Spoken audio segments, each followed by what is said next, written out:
திருவண்ணாமலை நிலச்சரிவு சம்பவம் தான் தற்போது ஒட்டுமொத்த நம்ம தமிழகத்தை மிகப்பெரிய அளவில் இப்போ உலுக்கிக்கிட்டு இருக்கு.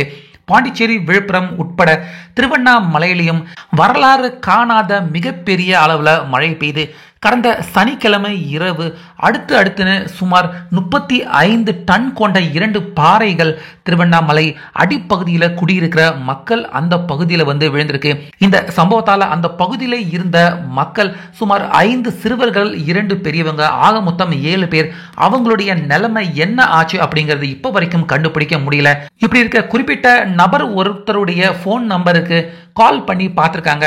அதை வச்சு அந்த போன் எங்க இருக்கு அப்படிங்கறதையும் போலீசார்கள் மீட்பு பணி குழுவினர்கள் எல்லாரும் சேர்ந்து அந்த போனை கண்டுபிடிச்சு பார்த்திருக்காங்க. இப்படி இருக்க நிலச்சரிவு ஏற்படுறதுக்கு முன்னாடி அந்த இடத்துல நடந்த சம்பவங்கள் 1-2 புகைப்படங்கள் அந்த மொபைல் போன்ல எடுக்கப்பட்டிருக்கு. ஸோ அதை முழுசா தற்போது நம்ம தமிழக காவல்துறை அவங்க வெளியிடல. ஆனாலுமே 1-2 புகைப்படங்கள் ஒரு 2 நொடி மட்டுமே இருக்கிற வீடியோ கிளிப்பிங் வெளியிட்டிருக்காங்க. ஸோ இதை பார்க்குறப்ப ஒட்டுமொத்த நம்ம மனதும் பார்த்தீங்கன்னா பதைபதைக்கக்கூடிய அளவுக்கு தான் இருக்கு. அது மட்டும் இல்லாம தற்போது அந்த பகுதியில் இருக்கிற மக்கள் எல்லாருமே மிகப்பெரிய அளவில் போராட்டம் நடத்துற மாதிரியான சம்பவமும் பார்த்தீங்கன்னா தற்போது திருவண்ணாமலையில நடந்துகிட்டு இருக்கு. அந்த வகையில் இந்த 35 டன் கொண்ட 2 பாறைகள் அடுத்தடுத்துன்னு குடியிருப்புல சனிக்கிழமை அப்ப விழுந்தப்ப அங்க இருந்த மக்கள் எல்லாருமே அலறி அடிச்சுக்கிட்டு அந்த வீட்டை விட்டு எல்லாருமே வெளியே வந்துட்டாங்க. ஸோ இதுல மிஸ் ஆனது மொத்தம் 7 பேர் மிஸ் ஆயிருக்காங்க. 5 சின்ன வயசு பசங்க, அதுக்கப்புறமா 2 பெரியவர்கள். 7 பேர் அவங்களுடைய நிலைமை என்ன ஆச்சு அப்படிங்கிறது இது வரைக்கும் தெரியல.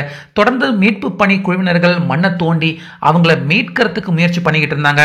அந்த நேரத்தில் மண்ணுக்குள் புதைந்த நபருடைய போனுக்கு போன் பண்ணி பார்த்ததுல அந்த ஒரு நம்பர் பார்த்தீங்கன்னா சுவிச் ஆஃப்ல இருந்திருக்கு, இன்னொரு நம்பர் ரிங் ஆகிருக்கு. அதை வச்சு அந்த மொபைல் போனை கண்டு எடுத்து அதுல இருந்த எடுக்கப்பட்ட ஒரு சில புகைப்படம் 2 நொடி வீடியோவை தான் நீங்க இப்ப பார்த்துக்கிட்டு இருக்கீங்க. ஸோ இந்த வீடியோவை முழுசா நம்ம அரசு பார்த்தீங்கன்னா தற்போது வெளியிடல. அது மட்டும் இல்லாம மீட்பு பணியிலும் பார்த்தீங்கன்னா தொடர்ந்து தொய்வு ஏற்பட்டுக்கிட்டு இருக்கு. ஏன்னா தொடர்ந்து திருவண்ணாமலையில இன்னமும் மழை பெஞ்சுக்கிட்டு இருக்கு.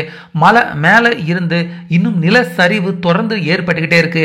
மண்ணு, கற்கள், சேறு இது எல்லாமே தொடர்ந்து மீட்பு பணியை நடத்த விடாம மிகப்பெரிய அளவில் பாதிச்சுக்கிட்டு இருக்கு.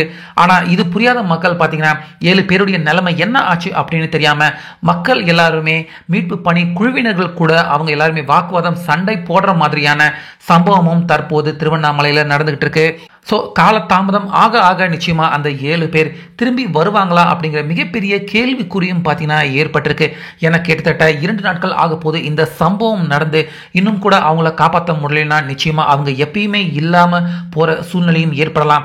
இதனால மிகப்பெரிய உச்சக்கட்ட பரபரப்பு தான் தற்போது திருவண்ணாமலையில ஏற்பட்டுக்கிட்டு இருக்கு. ஸோ என்னதான் நடக்குது அப்படிங்கிறத நம்ம பொறுத்து இருந்து பார்க்கலாம்.